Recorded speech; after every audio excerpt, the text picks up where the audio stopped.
Hello student, good morning. આપણે urban transportation system તમારું first chapter start છે, બરાબર. જેની અંદર આપણે તમારા લાસ્ટ લેક્ચરની અંદર જે બધા ડિફરન્ટ પ્લાન હતા, conceptual plan, master plan, detail plan, બરાબર, સેચ્યુરિટી પ્લાન, એ જોયા હતા કે એનો પર્પઝ શું છે, એ કેટલા એના ટાઈમ પીરિયડ છે, એ બધું જોયું હતું.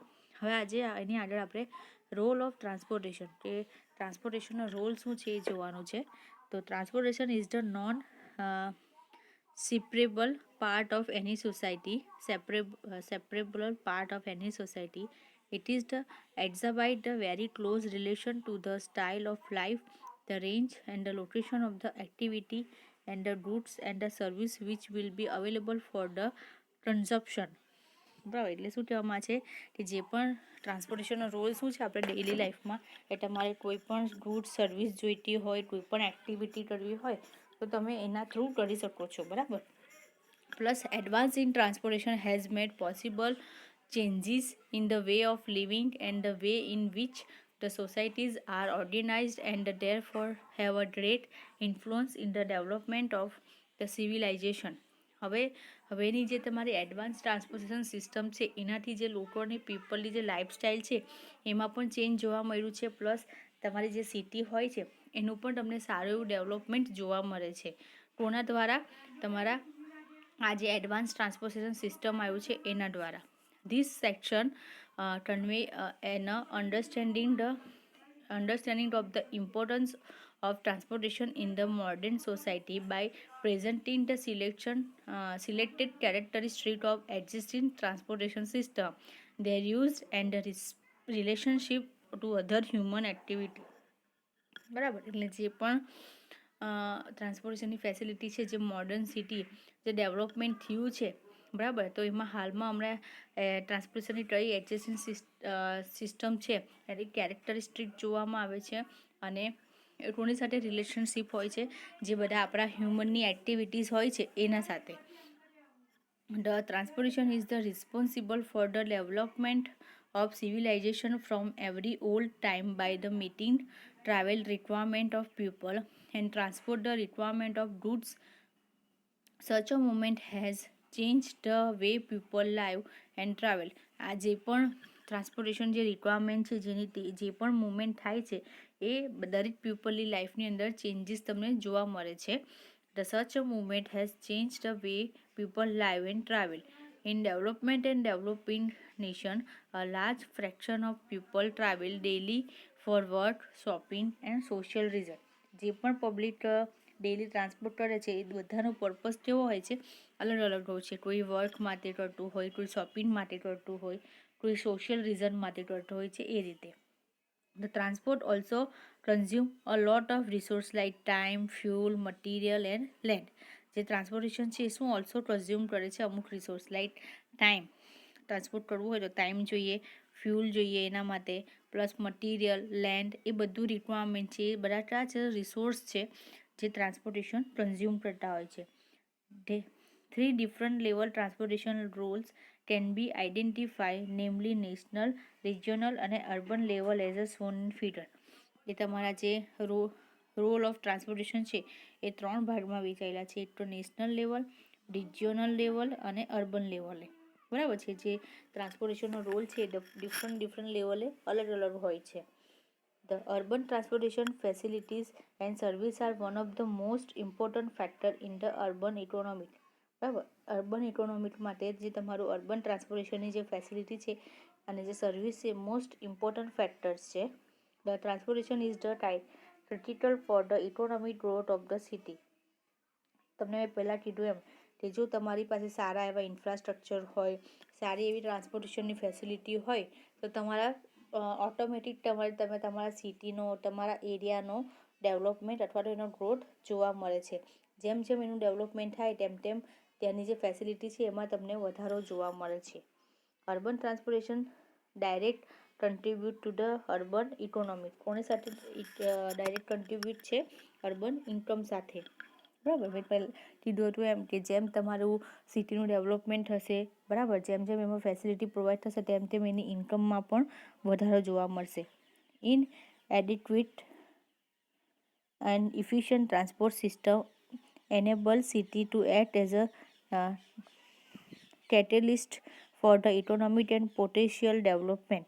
The following point require keep in mind at the various planning level national, regional અને અર્બન. કોઈ પણ પ્લાનિંગ કરો તેમાં નીચેના પોઈન્ટ તમારે યાદ રાખવાના છે. પહેલું છે સેટિંગ ઓફ બાઉન્ડરીઝ, કેટલા જે કોઈ બી પર્ટિક્યુલર એરિયા છે તો કેટલા એરિયામાં છે તે, plus development plan, alternative plan, પછી time horizon, long run implementation, પછી promotion of accessibility, economical employment of resource, development in a visual pleasant manner અને ફંક્શનલ પ્લાન. કોઈ પણ તમારે પ્લાન બનાવવો હોય, કોઈ પણ લેવલે તમારે ટ્રાન્સપોર્ટેશન કરવું હોય તો તમારે આટલા પોઈન્ટ યાદ રાખવાના કે કોઈ બી એક પર્ટિક્યુલર એરિયામાં તમારે ટ્રાન્સપોર્ટેશનની ફેસિલિટી પ્રોવાઈડ કરવી છે તો પ્લાન બનાવો, એનો ઓલ્ટરનેટિવ પ્લાન બનાવો, કેટલો ટાઈમ લાગશે, કેટલા પબ્લિકની કેટલા એરિયાને એનાથી બેનિફિટ થશે, એ બધું તમારે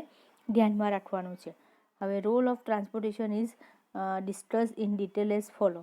જે રોલ ઓફ ટ્રાન્સપોર્ટેશન છે એ આપણે ડિટેલમાં જોવાનું છે કે ઇકોનોમિક રોલ ઓફ ટ્રાન્સપોર્ટેશન શું છે. Like many economic activities that are intensive in the infrastructure, the transport sector is an important component of the economy, impacting on development and the welfare of population. કોઈ પણ transportation system હોય તે કેવી હોવી જોઈએ, economic હોવી જોઈએ. એમાં જે પણ ઇકોનોમિક એક્ટિવિટી થવી હોય તો જે પણ તમે ઇન્ફ્રાસ્ટ્રક્ચરમાં ઇન્વેસ્ટમેન્ટ કરો છો તો એ કેવું હોવું જોઈએ, ઇકોનોમિક હોવું જોઈએ. પ્લસ એનું એવું ડેવલપમેન્ટ હોવું જોઈએ કે તમારું પોપ્યુલેશન વધે તો પણ તમને કોઈ પણ જાતના પ્રોબ્લેમ નહીં થાય એવું. When the transport system are efficient the provide economic and social opportunities and benefit that result in positive multipliers results such as a better accessibility to market, employment and additional investment. મેં કીધું એમ કે જો તમારું જે બી transportation system છે તમારા એરિયામાં એ સસ્તી, સારી, બરાબર, એનાથી કોઈ ઓપોર્ચ્યુનિટી મળતી હશે, કોઈ બેનિફિટ થતા હશે તો એ બધા જ એના રિઝલ્ટ પણ તમને સારા મળશે કે સારું માર્કેટ રહેશે, એમ્પ્લોયમેન્ટ સારા રહેશે, વધારે પડતું તમે કોઈ ઇન્વેસ્ટમેન્ટ જોવા મળશે એ રીતે. The economic involves production, distribution and the consumption of goods and service. People depend upon the natural resource to satisfy the need of the life, but due to non-uniform surface of earth and due to the difference in local resource, there is a lot of difference in the standard of living in the different society. હવે લોકો કેવું હોય છે, natural વસ્તુ પર વધારે પડતા depend હોય છે, પણ જે અમુક વસ્તુ નેચર દ્વારા જે આપણે મળી નથી રહેતી એટલે પીપલે અમુક વસ્તુ ઉપર ડિપેન્ડ રહેવું પડે છે, અમુક જે લોકલ રિસોર્સ હોય છે એના ઉપર, જેનાથી એ લોકોની જે જીવવાની સ્ટાઇલ છે એમાં વધારે પડતું ડિફરન્સ જોવા મળે છે, બરાબર. The economy of any nation is depending on the how best to resource and product is transferred at the required place. બરાબર. જો તમારી પાસે ટ્રાન્સપોર્ટેશનની રિક્વાયરમેન્ટ હોય તો જે પણ લોકોને જરૂરિયાતની વસ્તુ છે, જે પણ એ લોકોને ડેલીની વસ્તુ છે એ તમને ઇઝીલી તમે એને પહોંચાડી શકો, બરાબર. એ લોકોને એ જ રિસોર્સ, જો ટ્રાન્સપોર્ટેશનની ફેસિલિટી સારી હશે તો જે પણ વસ્તુ જોઈતી હશે તો એવા રિસોર્સ બનાવીને એ લોકોને તમે પર્ટિક્યુલરી પ્રોવાઈડ કરી શકો છો એ રીતે. સો there and immense requirement to transport of resource from one particular society to the other. The transportation contribute to economic, industrial, social, cultural development of any country. The transportation is the vital for the economic development. The adequacy of transportation system of a country indicates its economic and social development. બરાબર, કે કોઈ પણ સિટીનું development કરવું હોય economic, social, કોઈ પણ રીતે તો તેમાં તમારે ટ્રાન્સપોર્ટેશન સર્વિસ સારી પ્રોવાઈડ કરવી પડે. પ્લસ લોકોને જે જીવન ડેલી જરૂરિયાતની વસ્તુ જો તમારા એ સોર્સિસ ઉપરથી જે એરિયામાં રહેતા હોય એ એરિયામાંથી જ મળી રહેતી હોય તો એ લોકોની જે લાઈફસ્ટાઈલ છે એમાં પણ ચેન્જીસ જોવા મળે છે, પ્લસ જે ડેવલપમેન્ટ થાય છે એ પણ સારું એવું થાય છે. પછી સોશિયલ રોલ ઓફ ટ્રાન્સપોર્ટેશન. અત્યાર સુધી શું હતું, ઇકોનોમિક કે સસ્તું ને સારું પડે, કોઈ બી વસ્તુ ટ્રાન્સપોર્ટ કરવી હોય, લેવા મૂકવા જવી આવી હોય તો એ સાચું પડે. હવે સોશિયલ રોલ ઓફ ટ્રાન્સપોર્ટેશન શું છે? The transportation has always played an important role in the influencing the formation of the urban societies. Although other facilities like availability of food and water played a major role, the contribution of transportation can be seen that clearly from the formation, size, and the pattern and the development of society, especially urban center. બરાબર, લોકોને food થી માંડી water એ બધું જીવન availability હોય છે. બરાબર, તો એ ટાઈપની તમે ફેસિલિટી ટ્રાન્સપોર્ટ દ્વારા પ્રોવાઈડ કરી શકો તો જે પણ સોસાયટી છે, જે પણ એરિયા છે એનું તમે ડેવલપમેન્ટ કરી શકો છો. The population growth followed the line of the transportation. The population has always selected along the river bed, roadside, etc. In the present concept of transportation network, this kind of urban development are generally discouraged. The various social effects of the transportation are as follow. હવે લોકો કેવું કરે કે જે જગ્યા ઉપર road ટ્રાન્સપોર્ટેશનની facility easily મળી જતી હોય, અમુક વોટર અવેલેબલ ઇઝીલી મળી જતું હોય તો એવી જગ્યા ઉપર રહેવાનું પસંદ કરતા હોય છે. તો એવી વસ્તુને ચોઈસ કરે છે. પણ જો તમે ટ્રાન્સપોર્ટેશન સિસ્ટમ પ્રોપર પ્રોવાઈડ કરો તો એ વસ્તુ આવે જ નહીં. બરાબર, એમાં અમુક પોઈન્ટ આપ્યા છે કે સેક્શનલિઝમ, concentration of community well-being of the community, aspect of safety, law and order, role of transportation.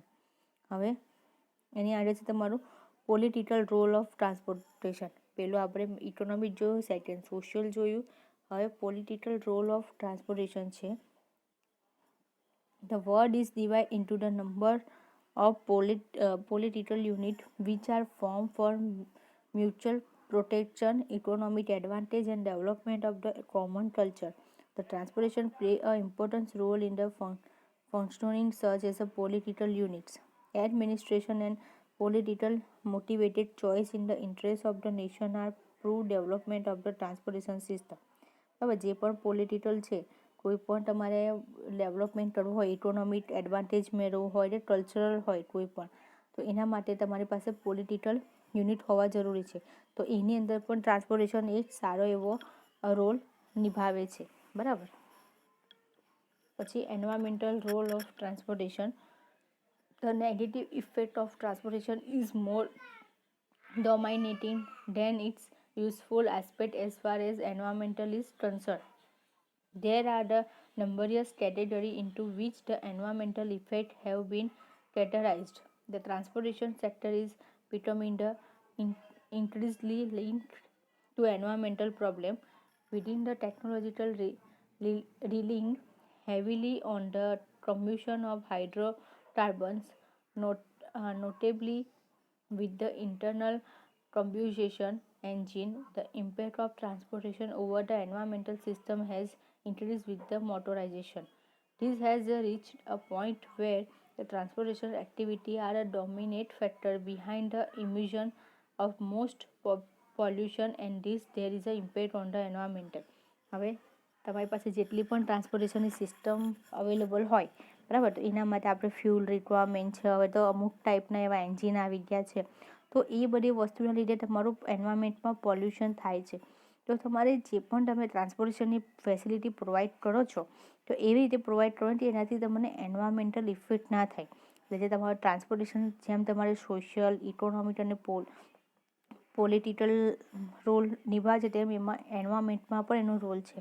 તમે જોઈ શકો છો કે પેટ્રોલ ડીઝલના જે એ છે, પહેલાં કેવું હતું કે તમે એને ચાલુ કરો તો બધા જે ધુમાડો ને નીકળતો હોય તો એના લીધે તમારું એન્વાયરમેન્ટ શું થતું, એમને અસર જોવા મળતી હતી. પણ હવે એ રીતે એન્જિનનો ડિઝાઇન કરવાની કે જેનાથી તમારું પોલ્યુશન કંટ્રોલ થઈ શકે, એન્વાયરમેન્ટને કોઈ પણ જાતની ઇફેક્ટ ના થાય. બરાબર, એ રીતે. એટલે આ બધા શું હતા, રોલ હતા ટ્રાન્સપોર્ટેશનના ડિફરન્ટ ટાઈપના, કે ટ્રાન્સપોર્ટેશન તમારી ડેલી લાઈફ માટે કેટલું રિક્વાયરમેન્ટ છે. અને કોઈ પણ ડેવલપમેન્ટ કરવું હોય એક જગ્યાથી બીજી જગ્યા પર જે ડેલીની રિક્વાયરમેન્ટ ફૂલફિલ કરવી હોય તો એ બધા જ માટે તમને ટ્રાન્સપોર્ટેશન શું હોય છે, ઇમ્પોર્ટન્સ હોય છે. બરાબર, એટલે જેટલું ટ્રાન્સપોર્ટેશનનું ડેવલપમેન્ટ થશે, જેટલી એની ફેસિલિટી પ્રોવાઈડ થશે એટલું તમારું પોતાનું પ્લસ સિટીનું ડેવલપમેન્ટ જોવા મળશે. બરાબર, એટલે આટલા માટે એક નહીં ખબર પડી હોય તો પૂછી લેજો. આખું ચેપ્ટર આપણે આખો સબ્જેક્ટમાં તમને એટલું ટ્રાન્સપોર્ટેશન સિસ્ટમ વિશે જ જાણવા મળશે. Okay, thank you.